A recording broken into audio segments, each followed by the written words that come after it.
Welcome into Coach's Corner. Jordan Woodruff with you here inside the studio, and today talking to Coach Steve McHenry with track. And good to have you on, Coach Mac. Appreciate it. Glad to be here. Yeah, and we were talking off air before we got started. I walk outside today and the weather's nice. I mean, when you're outside doing track and field, it has to be nice to finally get that good weather. Oh yeah, we've been waiting on this all season. We haven't had a good track day. When we went to a meet where it's been really nice. Yesterday we went to a junior high meet and loved it. It's been nice. So looking forward to Friday at Claremore. How does the weather affect your track kids? They just feel better. At this time of the year, it stays light a lot longer. I don't know, just being out in the sun makes them happier, and then the fact that they can warm up, their bodies stay warm. So I mean, it just a lot of benefit. It's kind of surprising how much it is, but it makes a big difference. Yeah, and let's talk about how the season's going now as you're in the midst of it. And like I said, the weather's good now too, so you kind of got, I would imagine, things identified, who's going to be in what and who can be contenders. Yeah, I mean, mid-season now, and we got everyone in good shape. We just got to work on continually getting faster. Work on speed, but everyone's identified where they're going to be, where they're going to lay, and it makes it easier. Because like I was getting the roster ready for Friday, and nothing's going to change from last week to this week. Early this season, you kind of juggle things around, but everyone's falling into place, so it's getting a lot smoother now. Yeah, and once they get in that groove of things too, they can focus on what they want. I know you may have some that do multiple things, but at the same time, get them focused, and you start seeing who's competing well and who may have a chance to be a state qualifier. Exactly. The first, I say, a couple of meets, kind of a trial, not trial and error, but you got to do some things. You just got seeing who fits where. Right. And so now, they've kind of found their own spot, and they kind of gravitate what they like to do and what they know what they're better at. And so it just makes it a lot easier. I mean, you can identify who's put their relays together, and it's working out well. Yeah, well, two-part question here. Since you're kind of in the mid-season, tell me the kids that are really excelling, the ones that maybe you knew coming in had a chance to be really good, and talk about maybe some of the kids that maybe have been a surprise for you so far. Well, I mean, the guys we had coming back, Burt Miner in the distance, we know he'd do well. He had a great cross-country season. He's been running well for, several years. And our mile relay, we returned 3 guys from it. Jay Schneeberger, Avon Hobbs, and Victor Morfin. They were on it last year. So we expected big things out of it. We needed one leg to come on. We found one, maybe found 2. So, those 4 are the main ones. Xavier Burris in the throwing, and we got a couple of new guys, and Cooper Leonards came out and threw the shot. He's throwing really well. We're really happy with him, and Mike Hesseltine, he's done a really good job throwing.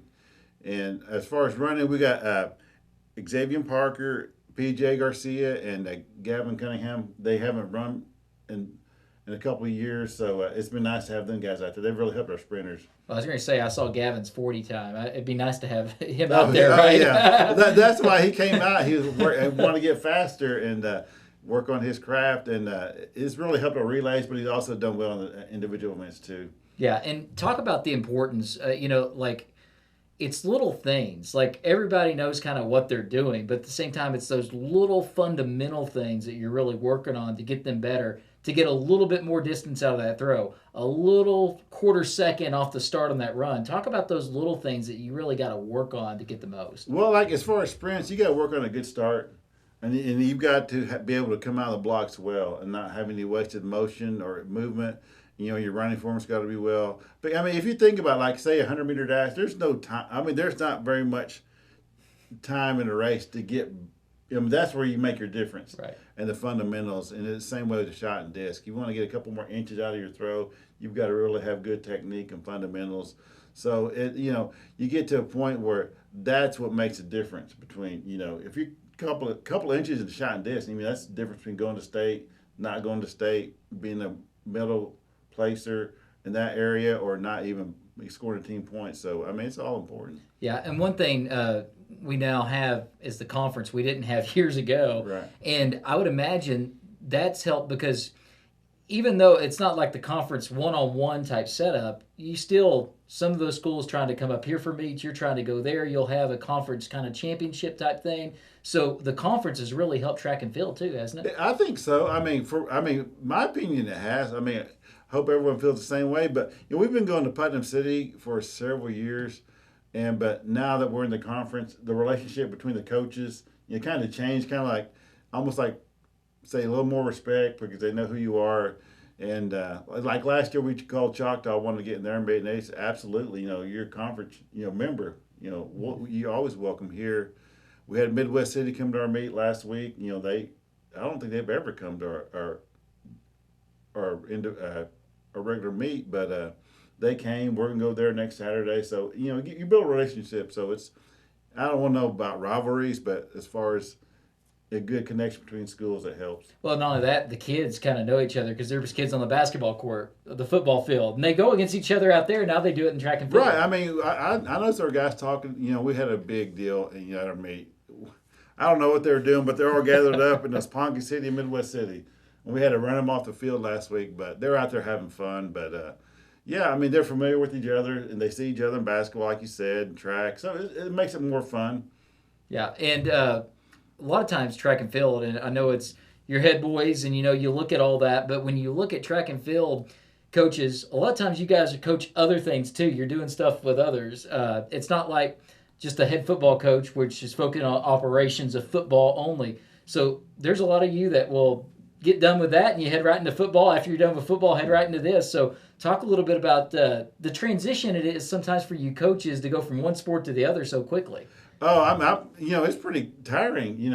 I go, like I was telling you earlier, track season's over on Saturday. If you make the state track meet, you're over Saturday evening. And then the Monday afternoon, spring football starts. It's a tough transition. Just mentally going from one sport to the next, but it's got to be immediate. You're tired physically. Towards the end of the school year, you're tired from school. So I mean, it's kind of tough. I don't know about I have football, a break, then track. Yeah. And I don't know how these guys go from football, basketball to track or whatever. 3 sport guys, I just don't. I have no desire to do that. I don't know why they would. I got a question, and it's just interesting that I just kind of thought about here. When you look at football and you do the D line, and you're watching those kids try to get those fast starts off the block, right? Do you kind of use a little bit of that to help those kids on the defensive line get a little bit better jump down the line? Do you use some of that? Yeah, I mean, pick it up. I mean, same thing. I mean, you want to have your stance has got to be. It's not the same, but the same concept. You got to explode out of your stance. I mean, football. I tell you got to coil up and explode out. Kind of like a spring forward. That's what you do out of blocks and track. So the concept is the same. Not wasting movement, right? Right, exactly. Get the most out of your start to get an advantage there. Yeah, well, that's just something I thought of, and I think one of the last things I want to get into is, do you feel you have some kids that you think are going to be state qualifiers and have a chance to compete well at state? Yeah, we do. I mean, our expectation is we always feel like we have a chance in some relays. The mile relay this year, it's their time last week was good. I mean, early in the season, we had cold days and windy days, so our times weren't. You can't really count on that. But now it's getting warmer. We're going to see their times come down. We're excited about that relay, and the 800 relay is better than it has been. And we actually have a sprint relay this year. We haven't been running that recently, but we haven't had many sprinters. But I was surprised, where our time was last week. So they're excited. We're excited. That's 3. And relays, Burt, and the distance. You never know with the throwers. I mean, you just got to go to those competitions and see what happens. You just don't know.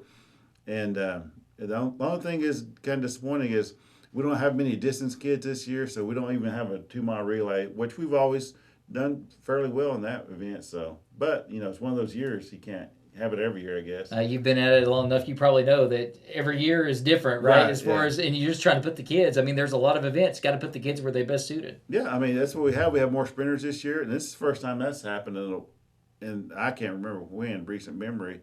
And we've always been strong middle distance, but we don't have the numbers there. They're strong, but the overall numbers isn't there. The overall numbers is in our throwers and our sprinters. Yeah, and people don't realize it's hard to compete in 6A track. Oh, it is. I mean, all the schools in the Oklahoma City area, those suburbs, they're good. Yeah. They run track well.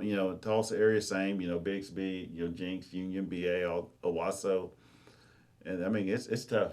Yeah. So, Coach, anything else before we let you go? No.